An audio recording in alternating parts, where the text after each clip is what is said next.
ప్రభంజనం 10వ తరగతి పరీక్ష ఫలితాలలో కేవీఆర్ హై స్కూల్ ప్రభంజనం 576 వంటి అత్యధిక మార్కులు సాధించి పాత గుంటూరులోనే తిరుగులేని విద్యా సంస్థగా నిలిచింది కేవీఆర్ హై స్కూల్.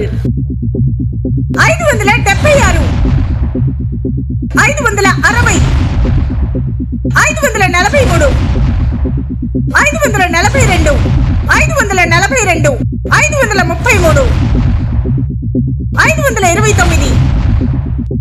520 511 510 508 ఇలా 500కు పైగా మార్కులు సాధించిన విద్యార్థులు 11 మంది. ఇంతటి ఘన విజయాన్ని సాధించిన విద్యార్థులకు అభినందనలు. అలాగే మా ఉపాధ్యాయ బృందానికి, మా విద్యార్థుల తల్లిదండ్రులకు కృతజ్ఞతలు తెలియజేసుకుంటుంది కేవీఆర్ విద్యా సంస్థలు.